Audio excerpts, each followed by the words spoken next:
Hi, I'm Zyder, and this is something me and a few friends made. Ow. Jerk.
Yes, we created a chicken farm. A very efficient one. We call it the Poultrix, or the Chicken Matrix. The Chicken Grid. Down here is where all the eggs automatically collect, with a little pressure plate wired up by Anji, which normally connects to a clock which repeats to a note block upstairs, notifying us whenever an egg arrives. The problem with this is that there's always an egg coming with the number of chickens that we have. It's pretty useless, but it's just neat to have. Anyway, more about this thing. It produces about an inventory's worth of eggs in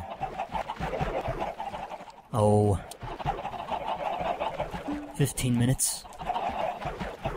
If you're unlucky, maybe 10 on average. So, yeah. We've got just so many eggs here. There's really not much you can do with them. But we are well stocked on poultry and potential poultry. So,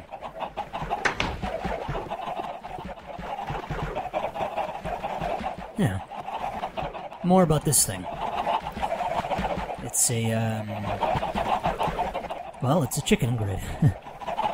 Each cell, if you will, contains 2 units of water, 2 buckets worth.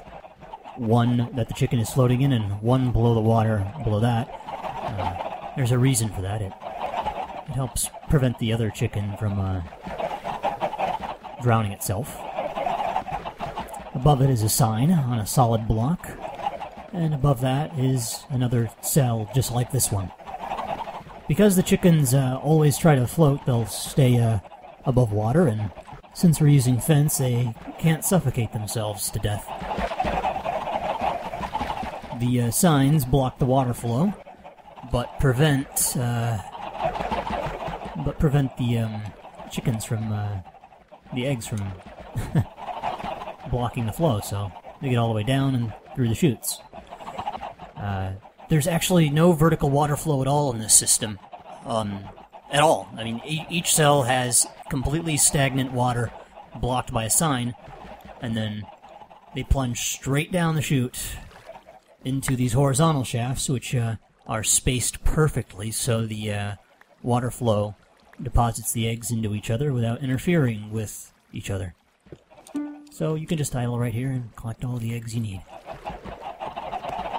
Originally the design was only to have 1 chicken in a cell at a time, but we discovered on accident that you could put more than 1 in. You could put 3, 4 in. We got as high as 6. But once you got above 4, we noticed some issues where chickens started, like, glitching out of the walls. It it did eventually balance itself. There were some chickens running around. We cleaned them up. But, yeah. So I think an optimal number of chickens is 4 per cell. And we have a 4x4 grid here in 3 layers, so that's approximately 64 chickens per layer. It's 192 chickens probably, and I know we have some cells with more than 4 in them still floating around up there. So probably over 200. There's really nothing we can do with all these eggs. So I've essentially been trying to invent elaborate chicken death traps. Preferably ones that result in us receiving cooked chicken in the end. Lava and netherrack, flint and steel. Whatever will cook it. Without having to waste coal or wood or anything. So, yeah. I think later I'll post the schematic of a single cell with 1 chicken in it, and then a demonstration of how to put it together step by step. I've also got some footage from us building this thing over the course of 3 days with a lot of trial and error. We made a lot of mistakes figuring this out, but in the end, I think for the sheer comedy, it's it's worth it. It was worth it. Well, I hope you enjoyed our little presentation.